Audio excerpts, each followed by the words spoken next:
Hello, everybody, and welcome back to another episode of the JRPG Report. My name is Dalton Suter, and this is episode 246. I hope you all have had a lovely 2 weeks. Apologies that it's kind of been bi-weekly here recently. It's just not been enough news dropping each and every week, but I'm trying to do what I can to put things together for you guys to keep the show entertaining, yada, yada, yada. But I do appreciate all of you for sticking around and listening even when the news is kind of dry. So let's go ahead and dive right into it, shall we? So more music from Final Fantasy XIV is available to listen to on select streaming services, including Spotify, YouTube, and Amazon Music. Square Enix released Death Unto Dawn, Final Fantasy XIV original soundtrack. It also offered a full list of services of where it is available. Originally appearing physically in September of 2021, the album contains 84 tracks that accompanied the quests added in patches 5.1 to 5.5. Beginning with Vows of Virtue, Deeds of Cruelty, these quests followed on from the story of the previous expansion, Shadowbringers, and set up the next and most recent one, Endwalker. These were also patches that included the Nier Automata raids, created with collaboration from Nier series creator Yoko Taro. Square Enix is currently gearing up for its U.S. Final Fantasy XIV Fan Festival in Las Vegas, Nevada. Tickets for the event will be limited and available only through a lottery system. The MMORPG also attracted controversy recently over the use of third-party tools in competitive raid clears and the sale of outfits that the Same Council say used unauthorized elements of their culture. Death Unto Dawn Final Fantasy XIV original soundtrack is available immediately, both physically and on the Square Enix eStore, and digitally on streaming services. The game itself is available on PS4, PS5, and PC. And speaking of some Final Fantasy XVI producer Naoki Yoshida and directors Hiroshi Takai and Kazutoyo Meihiro, man, almost got through all that without messing it up, talked with Japanese outlet Dengeki Online, and during the interview, the developers revealed more information about its gameplay. Specifically, how the combat and ability systems of Final Fantasy XVI were inspired, in part, by the job system of Final Fantasy V. They also talked about the influence of live streaming and that it's what it's had in the creation of these systems. The developer said that they didn't want to create a simple action RPG, but one that would feel fun to play. Director Meihiro said that the ability progression system of Final Fantasy V inspired a part of the development of Final Fantasy XVI. With the guy comparing the icons of Final Fantasy XVI to the job system of Final Fantasy V. When people think of Final Fantasy V, they may think of the job system, but it says they may of the job system.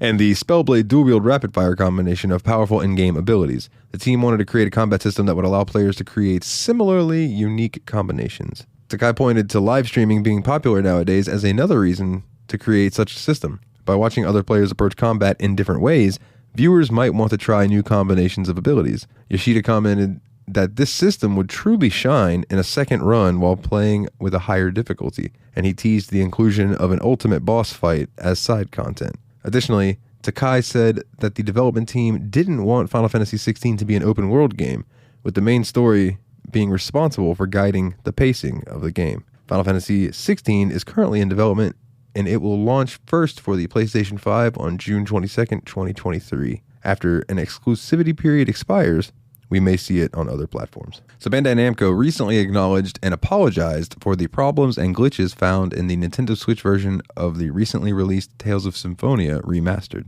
The company confirmed that the team is currently working on a solution to these problems, and Bandai Namco will provide more information and future updates through the official Japanese Twitter account. Players worldwide reported these glitches, with most of them being technical issues related to the frame rate of the console considerably dropping in certain areas. Additionally, the frame rate drastically suffers during the combat after a certain point in the story, but only when Colette is a part of the team. This is a bigger problem considering her crucial role in the game. Some other examples of these issues include unusually long load times, the overworld music loading mid-song, and some elements like the glass-shattering battle transition effect being completely absent. This is not the first remaster from the Tales of series, and it might not be the last one. Tales of Vesperia Definitive Edition debuted back in 2019 worldwide, and the Nintendo Switch version of it runs as well as the rest of the versions available. Tales of Symphonia Remastered is immediately available for Nintendo Switch, PS4, and Xbox One. Tales of Symphonia is also available on Windows PC through Steam, and it is based on the PS3 version of the game. So something for all you Steam Deck players out there. Steam Deck owners can play Octopath Traveler 2. As the product page revealed, it is verified. This means the game completely supports the handheld's controls, and you'll be able to read all of the text, and it generally performs well. This means Octopath Traveler 2 is the first entry in the series to be Steam Deck verified. The original game, which came out in 2019, isn't. However, it does have a playable status.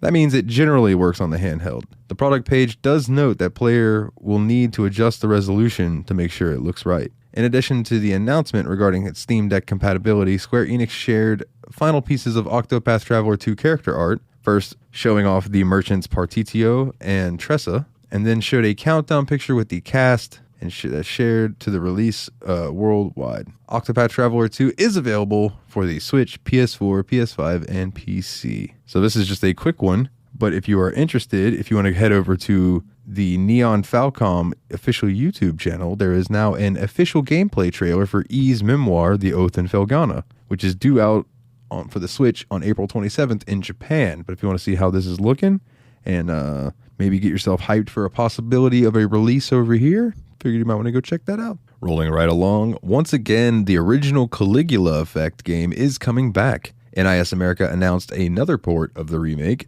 The Caligula Effect Overdose is now headed to PS5 in 2023. There is no exact release date yet, and the company didn't announce if it will be any exclusive features yet, or if there will be any exclusive features yet, What NIS America did do is release a trailer for the PS5 version of the Caligula Effect Overdose. It reminds people that this is a game about people attending school in what is actually a virtual world.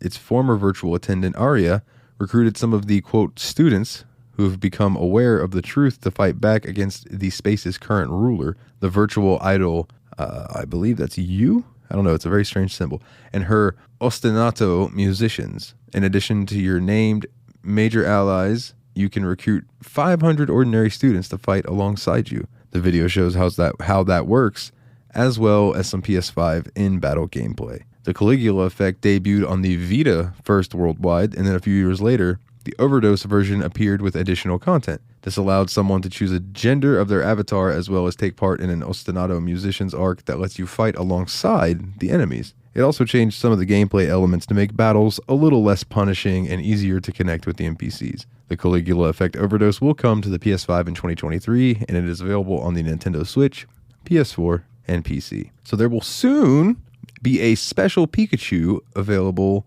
in Pokemon Sword and Shield as a Pokemon Sword and Shield. Oh, well, whatever. As a water Terra type, one will appear in a special Terra raid starting on February 24th, which I guess would be... So this is happening as I'm recording this. The 7-star character will appear in the signature Black Raid dens, as this will be a 7-star Pokemon in Scarlet and Violet Terra raid. Now, hold on now. So it meant Pokemon Scarlet and Violet. I don't know why it said Pokemon Sword and Shield up there. As this will be a 7-star Pokemon Scarlet and Violet Terra raid, this Pikachu, the Unrivaled, as one follows the same rules as the past ones. It will feature a Mightiest mark. You will likely need to have completed the Gym Leader rematches and Academy Ace tournament to see the dens and raids. The announcement didn't note what kind of moves to expect. As it is a Water Terra type, people should prepare for a character who may know some Water type moves. As it is also Pikachu, it will probably have some electric ones as well. This will mark the second Pikachu with a special sort of Terra type. As a reminder, one that was a flying Terra type was given away via the mystery gift function via launch. However, soon people won't be able to claim that one. You won't be able to download it after February 28th, 2023. Pokemon Scarlet and Violet are available for the Nintendo Switch, and the Water Terra type Pikachu Terra raid will run February 24th through 27th, 2023. So it seems we won't encounter any more Atelier Ryza 3 delays. Koei Tecmo took to Twitter to confirm that the third entry in the Ryza's adventure has gone gold. Back in January 2023, the company announced a 1-month delay that pushed it out to February 2023. Prior to this, Koei Tecmo shared the opening movie for the game and offered people a first chance to hear its theme song. Back when the game was delayed, producer Junzo Hosoi cited a need for additional polish. The goal was to be certain the finished game's quality met their expectations. Atelier Ryza 3, Alchemist of the End and the Secret Key will appear first in Japan on March 23rd, 2023, and a day later on March 24th, 2023, it will appear worldwide. and people will be able to find it on the Nintendo Switch, PlayStation 4, PlayStation 5, and PC. And on kind of a downer note, the Nintendo of America Twitter account shared a reminder that the Wii U and Nintendo 3DS eShop will soon no longer be available. Nintendo will discontinue both online storefronts on March 27th, 2023. Those with money still on their accounts will be able to merge the leftover balance with their Nintendo Switch account until March 2024. News of this decision first came out in February 2022. Once the store closes down, players will no longer be able to purchase new games or download free demos. As for games you already own, you can still re-download them so long as you have the license. This goes for DLC as well. The My Memories website for the 3DS and Wii U is still open as well, though you will need to have a Nintendo account to access it. Closing down eShops is a natural part of a console with online access. The PlayStation Store for the PS3 and PS Vita also closed down in summer 2021, and in all of these cases, it simply means that you will no longer be able to buy older games. Players will still have access to the games in their digital libraries, though, and the Wii U and Nintendo 3DS eShop will each close on March 27th, 2023. Players with games they want to purchase before them should buy them before that date so they can access them in the future. Also, a tweet came out from @ChronoGame, which is the official Chrono Cross Twitter account, and it seems like it is a statement from the creators. Hello, everyone. This is the Chrono Cross The Radical Dreamers Edition development team. Following the launch of the game last year, we're planning to release an update this month. This update includes a wide range of changes, such as frame rate improvements, changes to the growth system for Pip, and fixes to other bugs. Thank you so much for all of you for your thoughts and feedback on Chrono Cross The Radical Dreamers Edition. Have you discovered the secrets that original director Masato Kaito added to this remaster? We hope that you download the update and that you continue to enjoy playing the game in the future. Thank you for continuing to support Chrono Cross The Radical Dreamers Edition. So I have never played Chrono Cross before. I do own this though. I did get it. Also, by the way, talking about Atelier Ryza 3, I meant to bring up, I did just get the first Atelier Ryza, so I want to check that out and see what I think about that, I've heard nothing but good from everyone, including our good buddy James, that I should play Atelier, and I would love it, so I'm going to give it a shot. So I'm interested what these secrets that are referenced here, though, are. I'm always up for a good Easter egg. I love a good Easter egg in a game, so that's interesting. And also, while we're just on the subject of some tweets that I thought were interesting, RPG Site, @RPG Site, one of the news outlets that I get my information from, posted that you may not need a PlayStation Plus subscription to play certain games. And they posted a thing from PlayStation Blog. It says, also, players who have previously purchased the digital version of select games from the original PlayStation and PSP generation will not have to make a separate purchase or sign up to PlayStation Plus to play these titles on PS4 or PS5. When these titles are released for PS4 and PS5, players can head to the PlayStation Store and download a version for the consoles at no extra cost if they already own the digital version of the title. Some of the titles will also be available for individual purchase. So that is super cool. Because on the PlayStation 3 and stuff, I had a bunch of the old PS1 games that I had bought to get around and play. And if I could play those on my newer consoles without having to pay for them again, that'd be sweet. So hopefully some of you are in that boat too, and we all benefit from that. I think that could be really cool. So the Fairy Fencer F refrain chord release date is set, and it won't be too long before PS4, PS5, Switch, and PC players can become fencers again. It will launch in North America and Europe on April 25th, 2023. As a reminder, it debuted in September 2022 in Japan. Idea Factory International also shared the contents of its limited edition and the trailer showing off the game's opening movie. The limited edition starts with a PS4, PS5, or Switch copy of the game, and it also comes with a steelbook case for it, an art book, a copy of the 2-disc soundtrack, a music book with sheet music from the songs in the game, and people can also get an Idea Factory International store trading card with it. There's no price for it yet, and pre-orders don't open until February 28th, 2023. However, a standard physical copy is $49.99. To go along with the Fairy Fencer F refrain chord release date, there's also a trailer showing off its opening. It features the theme song Notes of Faith by Yui Ishikawa, and she also voices the character Fleur. In case you missed it, this Fairy Fencer follow-up is a strategy RPG. An announcement trailer offered a peek at some of its gameplay. The Fairy Fencer F refrain chord release date is April 25th, 2023, and it will appear on PS4, PS5, Nintendo Switch, and PC via Steam. I'm stoked for this because Fairy Fencer F Advent Dark Force was one of those games that I kind of just picked up on a whim because it looked like a cheesy little JRPG that I would like, and it ended up being one of my favorite games. Just as far as I had so much fun with it, and I liked the characters, and for being a quote unquote budget title, I really thoroughly enjoyed it, and I do recommend it to anyone. If you can get it for a good price, check out Fairy Fencer F Advent Dark Force. And if you like it, keep your eye out for this Fairy Fencer F Refrain Chord. Heck, I meant to talk about this earlier while I was talking about Atelier Ryza, but it's okay. Atelier Marie Remake, The Alchemist of Salzburg, will launch for PlayStation 5, PlayStation 4, Switch, and PC via Steam on July 13th worldwide. Publisher Koei Tecmo and developer Gust have announced. In the West, though, Atelier Marie Remake, The Alchemist of Salzburg will only be available digitally in both standard and digital deluxe editions. In Japan, the standard edition will cost 6,380 yen, while the premium box and the special collection box limited editions will be available for 10,230 yen and 19,800 yen, respectively. The digital deluxe edition will also be available for 8,580 yen. Atelier Marie Remake, The Alchemist of Salzburg is a full remake of the 1997 released PlayStation title. It's a slow life RPG that follows the hopeless student Marie as she struggles with alchemy, adventure, and completing requests as she aims to graduate within 5 years. It will feature the following new elements: Unlimited mode, play without the 5-year graduation deadline, additional events, discover some new sides and charms to each character through additional events between characters, and assignments that serve as a guidepost for clearing the game, allowing you to quickly determine the answer to the question,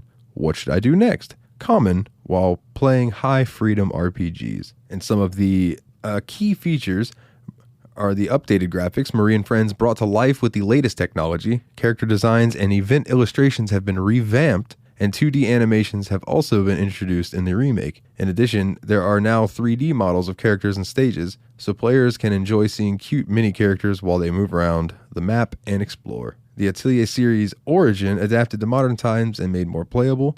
While maintaining the simplicity and the flexibility of the original version, the tutorial and navigation of the game's features have been expanded and improved. The methods of moving around the city and collecting items in the field have also been modified to meet modern-day demands, ensuring that the remake is even more comfortable and easier to play. And fans of the original version of the game, along with newcomers to the Atelier series, will be delighted by the variety of new elements that have been added to the remake, with the new Unlimited mode, which allows you to play at a more relaxed pace, and the addition of the new events that enable interactions with new characters. You can further enjoy the world of Atelier Marie. So keep your eyes peeled for that one. So this is a short little one, but for you Pokemon fans out there, the Pokemon Company will host a Pokemon Presents broadcast on February 27th at 6 a.m. PT, 9 a.m. ET. So I think that's Pacific and Eastern. The company announced, and you will be able to watch it on YouTube in English and Japanese. The broadcast will feature 20 minutes of exciting Pokemon news in celebration of Pokemon Day 2023. And to wrap it up here at the end, this isn't some news, but this is more just something that I found interesting, and I'm curious if my listeners agree. So over on the site that I mentioned earlier, rpgsite.net, one of the sites that I get my information from for you all, they did a poll about what was the best Final Fantasy game. Now, I feel like you can ask 100 people that, and 100 people, out of those 100 people, everyone may have a different answer. I mean, obviously there's going to be some overlap, but you get what I'm saying. Like, everybody's got their own reasons for liking the Final Fantasy games that they do. So I thought it was interesting that they did this poll. So I'm going to read them out from the least voted for to the most voted for. There may be some surprises in here for you. Maybe by the time I get done with this, you're going to be like, yeah, that sounds about right. Sounds about right. Yeah, sound about right. But we'll see. So at number 15 in last place with 0.2% of the vote, we have Final Fantasy II. At number 14 with 0.4% of the vote, we have Final Fantasy III. Now, by the way, these are the normal numberings, like the Japanese numberings, because you know how the America got all that messed up there for a little bit. Don't want anybody to think that the American Final Fantasy III got put that low. Number 13 with 0.5% is the original Final Fantasy. At number 12 with 1.1%, at a disgustingly low number, is Final Fantasy XI. Give some love to that game, man. That game is just it doesn't hold up quite like it should, but man, like for what it did for MMOs. Number 11 with 1.8% of the vote, Final Fantasy 13. At number 10, with 1.9% of the vote, Final Fantasy 5. Number 9, with 3.3% of the vote, Final Fantasy 15. At number 8, with 3.6% of the vote, Final Fantasy 4. At number 7, with 5.1%, we have Final Fantasy 12. At number 6, this is again criminally rated in my opinion, but whatever. With 6.5% of the vote, we have Final Fantasy 8. At number 5, and I'm just going to go ahead and say, personally, this would be the one that I would have put at number 1. With 11.4% of the vote, number 5 is Final Fantasy 10. And I just feel like that should have been higher than that, but that's just me. At number 4, with 14.7% of the vote, we have Final Fantasy 6. At number 3, with 15.5% of the vote, we have Final Fantasy 14. And if you guessed, there are 2 Final Fantasies left. At number 2, with 17% of the vote, we have Final Fantasy 9. Final Fantasy 9 at number 2 with 17%, leaving, of course, the one that always gets voted, the number 1, Final Fantasy 7 with 17.2% of the vote. Do you agree? Do you agree with that list? Tweet me at JRPG Report and give me your top, rank the Final Fantasy games for me for you guys and let me know what you think, because I would be very curious to know how everyone's top 15 kind of stacks up. Nah, I'm saying? But anyway, that is going to wrap up this episode of the JRPG Report. And with that being said, if you would like to find us over on Facebook, you can find us at facebook.com/JRPG Report. You can find me over on Twitter, like I just told you guys, at JRPG Report. If you would love to support the show, if you would like to support the show, if you just have a hankering or a hint of a want to support the show, you can check us out over at patreon.com/JRPG Report. And that would mean a ton to me, especially with them cutting hours at work. Every little bit helps. And I very, very, very, very, very much appreciate it. With a shout out to these people. If you donate to Patreon, I will read your name out on each and every episode. Like these wonderful people, Jake W., Jordan K., Kularian, and Master Loot. You guys absolutely rock. If you would like to hear more of me on a bi-weekly basis, you can check me out over on the Steam Machine podcast, which is a bi-weekly PC gaming show where me and my buddies Nate and Willie play through our backlog of PC games and just kind of shoot the bull about them for a couple hours and let you guys know what we think and have a good time, make you laugh. And this next game that we got coming up next week is going to be Monster Rancher 2 DX, and I am so ready to talk about that game. I've been having a blast with it, spoilers. But that is going to about do it for this week's episode of the JRPG Report. I hope you all enjoyed it, and I hope to see you all around. Join the Patreon, come join the Discord, just Facebook, Twitter. Let's have some interactions, man. I want to start talking to more of you guys. Like let's get out there. In fact, let's all get back out there and level up.